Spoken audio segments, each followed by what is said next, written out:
I would like to invite Major General Dr. O.P. Gulia, SM, VSM to the stage. Thank you, Mr. Gulia, for being here. Major General O.P. Gulia was commissioned, this is a huge biodata in terms of the quality, and I would like to read this. In the Indian Army in December 1984 and retired after a meritorious career of 37 years. So you don't look that old at all. You look half of your age. You could continue for another 20 years and do a good job. He has been awarded the Sena Medal for Gallantry and Vishishta Seva Medal for Distinguished Service. We have a rank of a medal here.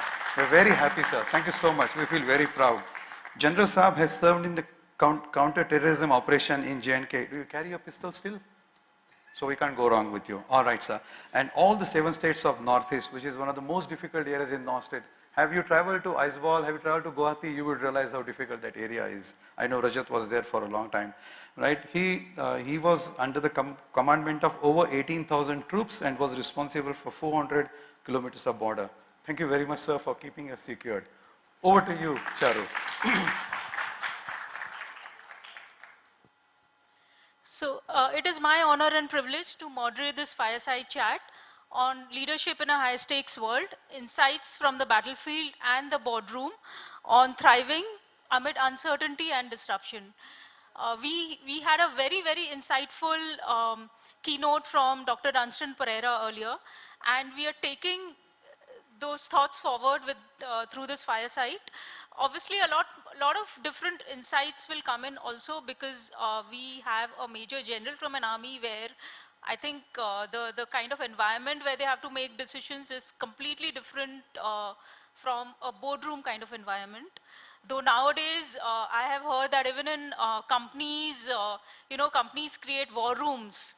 When there is a lot of uncertainty going on. So even there are war rooms in companies too. Yeah, so they call it war rooms. So in this fire chat, we'll explore how lessons forged in high stakes environments can help today's business leaders navigate uncertainty, inspire teams, and turn disruption into advantage or opportunity.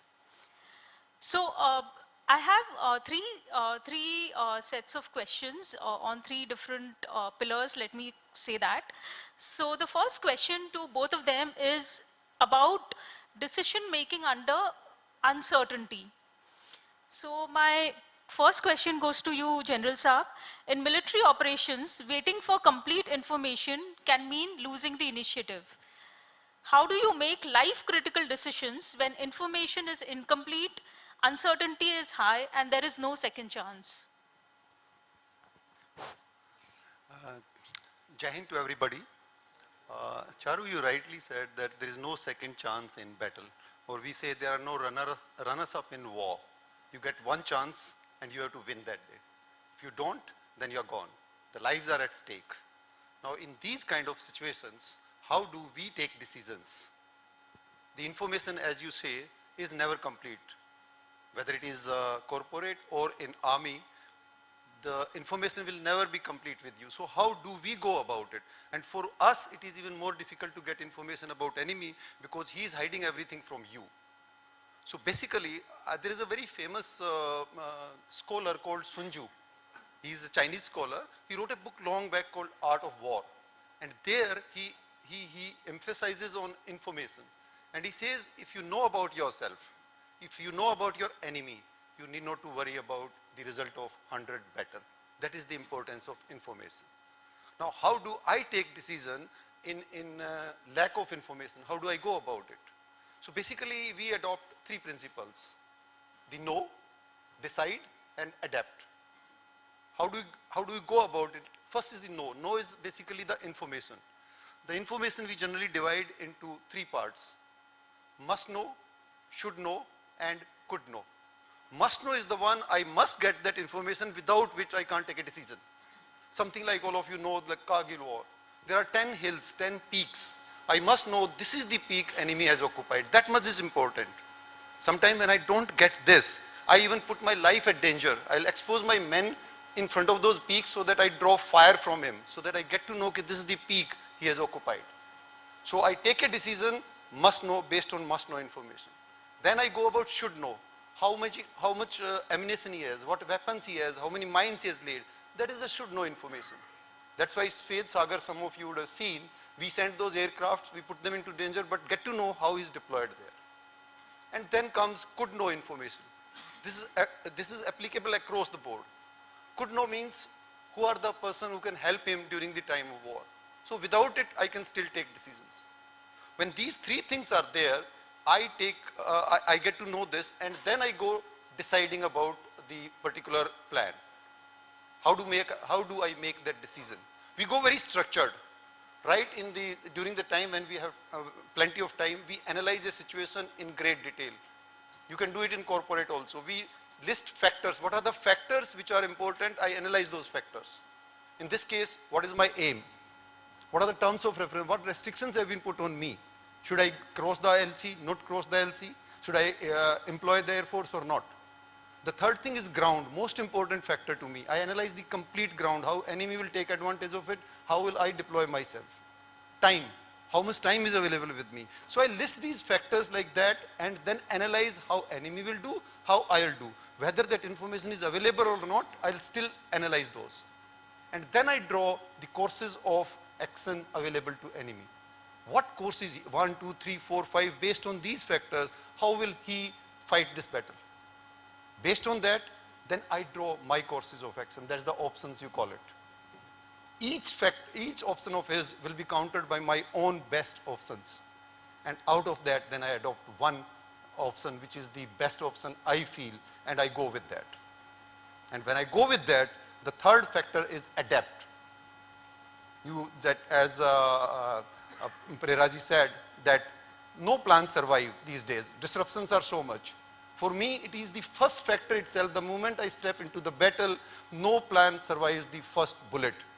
It's not a golf game that I hit the first shot, second shot also I'm hitting, no one is disrupting me. It's a tennis match.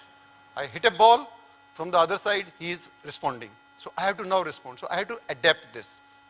We go in great detail called contingency planning. As much as we put effort in making a plan, so much effort is there in contingency planning. We go 10 orders down the chain. And again, when we reach battle, none of them work.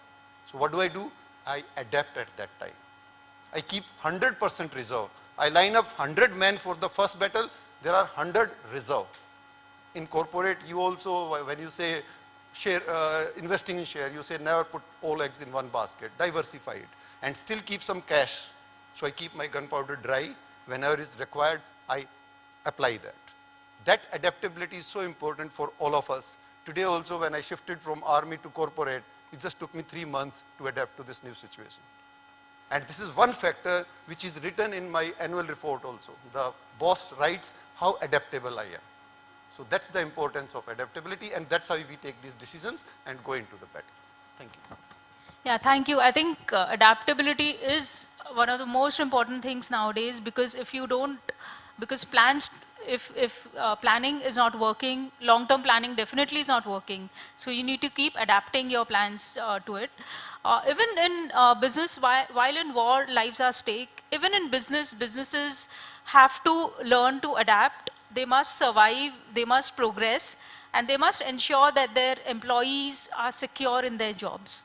So in that sense, it's also like a situation where, a person's livelihood could be at stake, if not lives.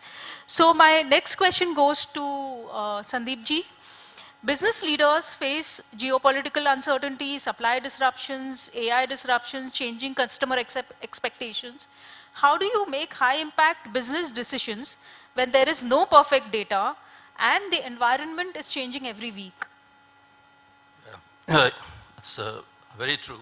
And you talked about the war room. Only when the disruptions happen. Now the disruptions become a recurring sort of event. Every now and then there is climate change, whether it's tariff or regulatory or the wars. I think the war room has now become a permanent feature in most of the organizations. And I think what we have been hearing the same, I think there's a shift has to be from predict to plan to sense and adapt.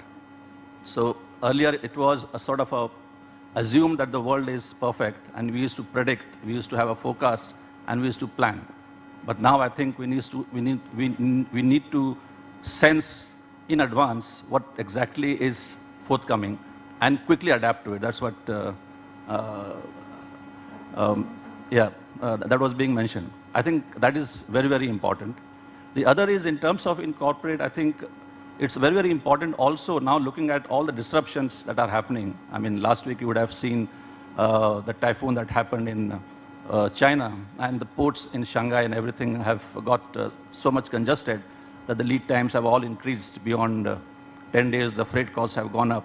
I think it's very, very important that we have a scenario planning for the best case and the worst case and the disruption case very clearly chalked out. We cannot just wait for the disruption to happen. And all these scenarios should be vetted out, should be stress tested for whatever strategies that the corporates are adopting. I think that is very, very important because we cannot just leave it for the disruption to come in and disrupt our business. I think we heard also about the resiliency.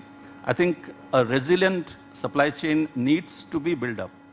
It's very, very important, whatever is required, whether it's having multi-sourcing or flexible contracts or in terms of any buffers to be created or creating networks at different parts that we are there. I think that resilience has to be created and we need to be prepared because every day there is something or the other which happens and the business continuity has to be there to ensure, and we cannot sit behind the excuses that we couldn't meet our numbers just because this disruption has happened, or we couldn't do our exports because of the disruption in the shipping lines from Shanghai. So I think it's very, very important that these things are followed, and I think a lot of corporates have started doing that. Yes, actually easier said than done, I think. Thank you for your insights. My next set of questions is on leading human beings. After all, like businesses and safety is for the human beings. In business, whether it's the employees or the customers, we are all in business for ourselves and for each other.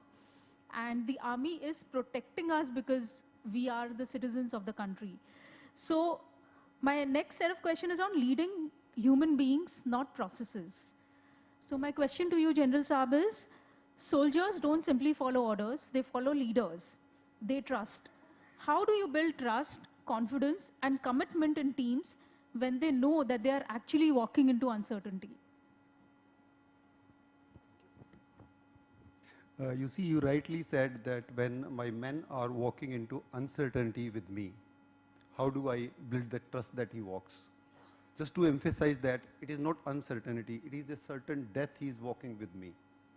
I just give you an example to make this little more elaborate. I was just talking about that hill. There is an enemy sitting on that hill. He's equipped. He's got weapon systems. I line up my 100 men on that night out here, and I say, I have to go and capture this hill. It's dark night. Everyone is prepared. When we'll start climbing the hill, he's being fired at. The artillery shells are coming on him. 30 to 40 out of these 100 guys will die before reaching there. Another 30 to 40 will get injured. And only lucky 20 or 30 will finally reach there. Or sometimes even don't reach there, they have to come back because opposition was too strong. None of these 100 men know who will die, who will get injured, and who will be the final reaching there. But all 100 will follow and will go together. It's dark night. One can sit down somewhere, and in the morning he comes out and he says, I was with you. No. Think of a situation when you ask your even brother, okay, boss, there is someone firing out there, let's go and take care. How many times he'll go with you? And these men come from different walks of life. So now, how does he do that? How do we do that? We build a trust, as Charu says. Now, how do I build that trust in that man that he goes with me, putting his life at danger? No other organization asks from a leader so much as a military asks. I ask that man to give his life to me. So the trust he has to have in me. So the biggest factor in this is this leader, me, who is leading him. How do I develop that? The first thing we do is lead by example. I always ask my men to do what I should do, what I can do. This example I set not just for a few hours in the office. I set this example 24/7 when I stay there. I don't know how many of you know, the combat unit is made of 700 men. All these 700 men stayed together the day he gets recruited till the time he retires. 20 to 27 years, these 700 bodies stayed together 24/7. They eat together, they train together, they play together, they dance together, they pray together, even loo they go together.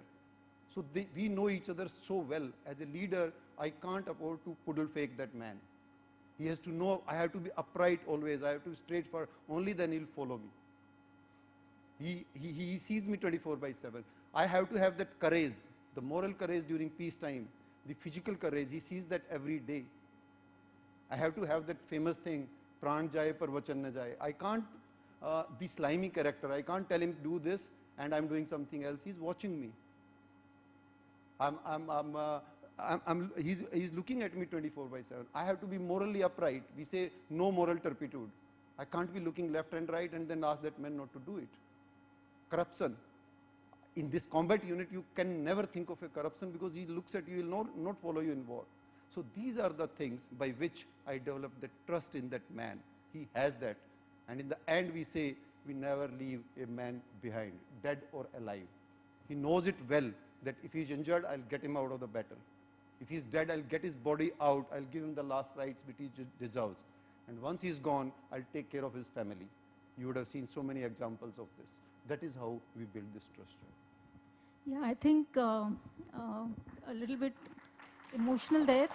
So basically, leaders have to build trust by, of course, leading by example through morality, ethics, and courage. I think these three virtues are very, very important, which corporates should imbibe and all the leaders should imbibe: morality and ethics and courage. Sandeep ji, my question to you on this is that there is so much transformation happening. Everyone has a transformation leader, and I think organizations are going through a transformation fatigue. AI adoption, restructuring because of it, new technologies, constant change. So how do you inspire people to continuously embrace this change instead of resisting it? I think the question that you have is in terms of leading people, Yes. Rather than the processes. Correct. I think the processes have to be managed. The processes are sort of standardized or optimized or enhanced through certain KPIs and SOPs. And it's the humans who develop these KPIs and SOPs. So I think the humans have to be led. They have to be encouraged. They have to be empowered. They need to be engaged, and the commitment needs to be sought from them. It's more important. Now, sort of a process-focused leader, he might ask a question, why you didn't achieve your target. But a people-focused or a human-focused leader will ask that you were not able to achieve your target. What is it that I can do to help you? I mean, you can look the difference in terms of the approach of a process.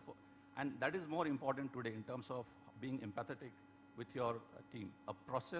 A leader who uses his people just in terms of as an input to a process, whether it's to achieve your KPI or to optimize certain aspects of your business, will get a compliance to the whatever objective that has been given, but he'll not get that commitment and engagement which is required of the team. And therefore, it is very, very important for a leader to be connected with the team, and with all the changes, he'll be able to get the buy-in of the team and his team. So that is very, very important.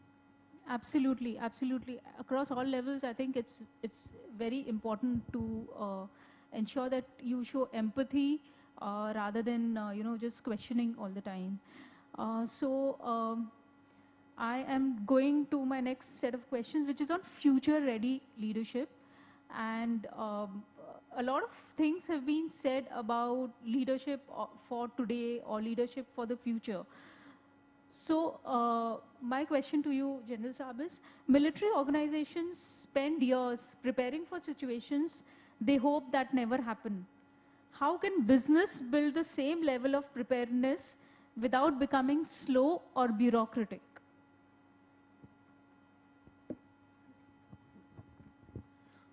You see how the preparedness comes.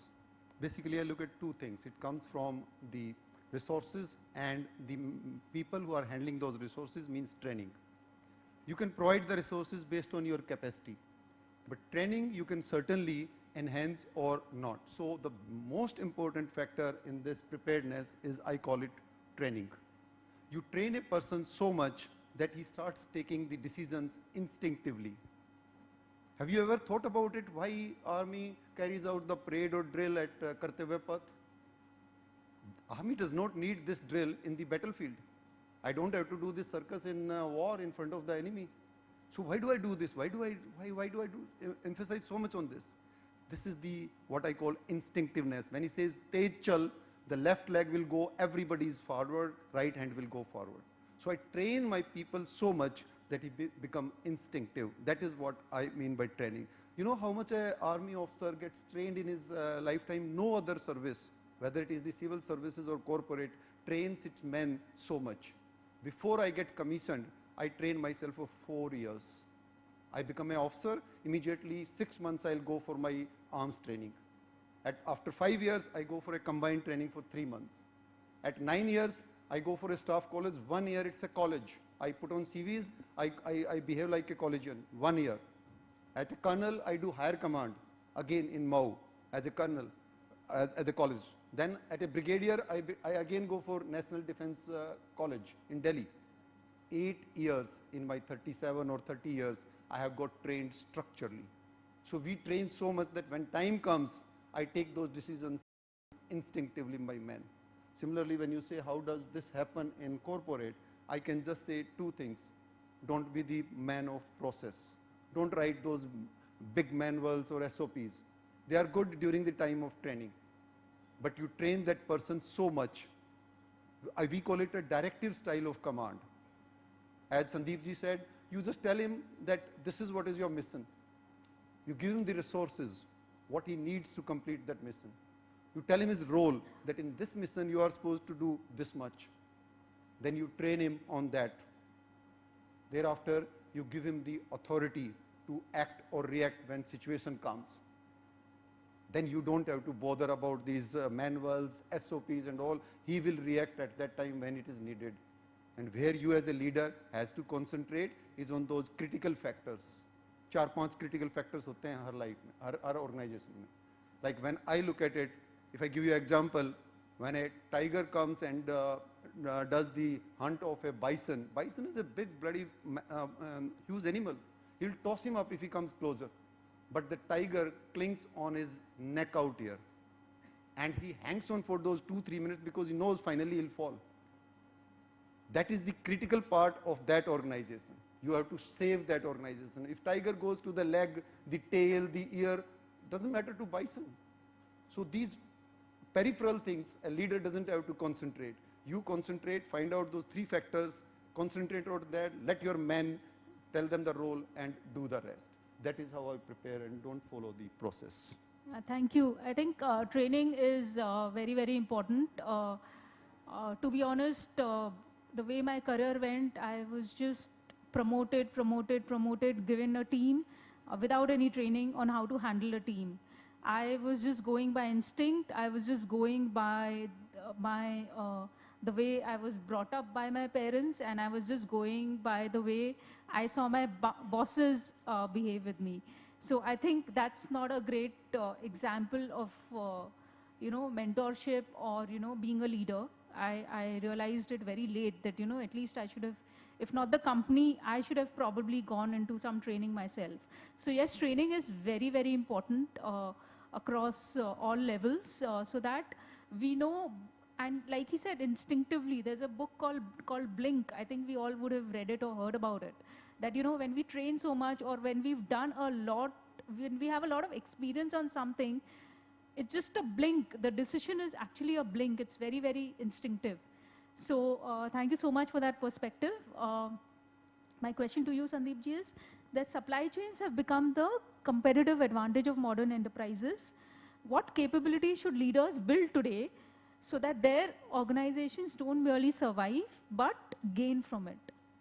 Yeah.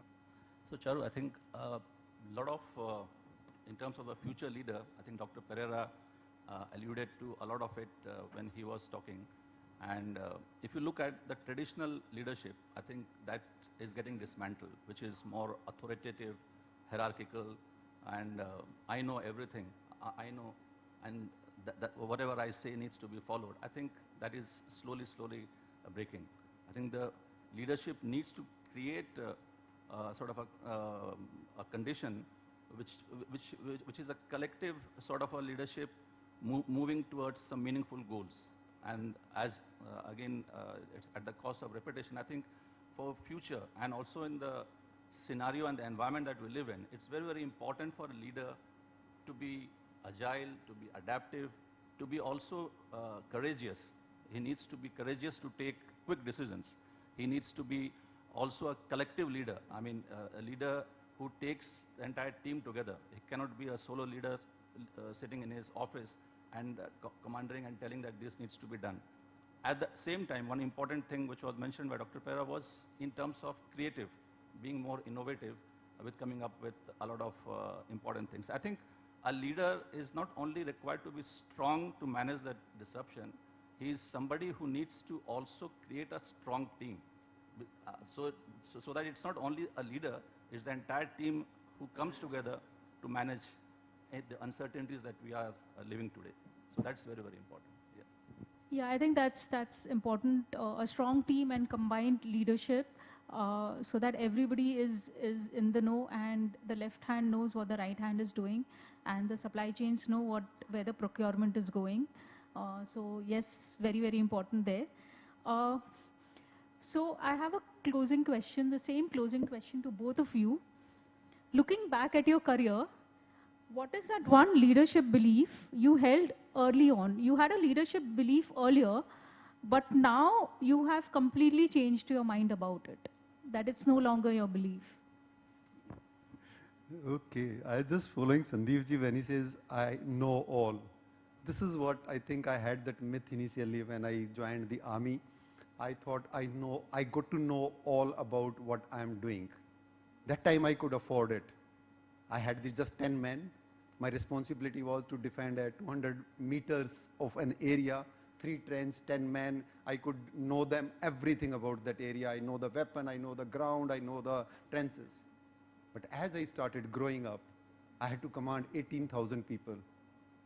I had to take care of 400 kilometers instead of 150 meters. I had to take care of 400 kilometers of an area. That is where this know-all thing got busted. There are tanks 300 under command me. I had never seen tank earlier. I had never operated those. So there I realized that you don't have to know everything. You have to know how to employ them instead of knowing their characteristics. You have to accept the standards which are not of your level. You have to accept certain standards which are little less because you have to take care of a bigger thing. So that is what I adopted later on as my higher things, that you need not to know everything. Thank you. Great. Sandeep ji, your take on your leadership belief, which you now change? I think for a greater part of my career, I was a stickler for processes, for SOPs. I mean, you need to comply with the processes. And to my team, I always used to be very I was always used to emphasize that they should not deviate from the processes. But today, I think processes are really very important. You need to have them. But within those boundaries, if there are uncertainties or certain decisions to be taken, you should have that flexibility to also maybe move out of those boundaries within the compliance, within the ethics, within the integrity that has been set up. And once that decision has been taken, maybe document it as part of your SOP so that as a reference in future, if somebody wants to do something, incorporate that rather than just being firm that you need to follow a process, which I used to, because that will not work in today's world where you need to take really quick decisions. So that's the change which I started doing maybe much later in my career. Yeah, I think I would not call it a change. I would call it a big shift in keeping with our theme, because yes, we all were stickler for processes because we thought that, processes would take care of a lot of operations. But now the world has changed, so I definitely agree with you there. So this brings us to the close of the fireside chat. I would like to thank General Saab and Sandeep Baxla for taking time out and coming here and giving their thoughts on this. Thank you so much. Should we take a question, Charu? Should we take a question? Yeah, we have, because you did such a wonderful job, Charu, right, keeping to the time, and I'm sure otherwise Major Saab would have shot you. So, not really. This is Pankaj. So my question to Major General. I think in corporate world, generally we always speak on the success story and all. So I would be interested to know, and I'm sure you must be also encountering a lot of failure, I must say. And do you want to talk about, some of the failure and learning out of that? That's a very good question, because when I get one success, there will be many failures in this. Just an example, these days when wars are not happening, I go out every day when I'm deployed in counter-terrorist operations in J&K or in Northeast. I go day in and day out. I come back with no success. I'll get that success once in 3 months, 4 months, when I'll have an encounter with the terrorist. I'll shoot him down, and that's what I call success. But when you say that failures, we call it that famous thing, गिरते हैं शहसवार मैदान जंग में, वो तिल्फ क्या गिरेगा जो घुटनों के बल चलता है. So you have to accept the failures of your men, particularly as a leader. You have to give him the authority, give him the task, be prepared when he fails, just own it up that it was your failure. Then, and when he has the success, give him that kind of encouragement. This is the man who have achieved this. This is how you build the team up. Encourage him to take initiatives and give him that confidence that your hand is there behind him. When he fails, I am standing behind you. Don't worry about it. Excellent. Thank you so much. I would like to invite Charu to felicitate the two leaders. Major sir, if there is a failure when you shoot somebody in the battle, you are dead, right? Because the guy is going to shoot you. So there is no failure there.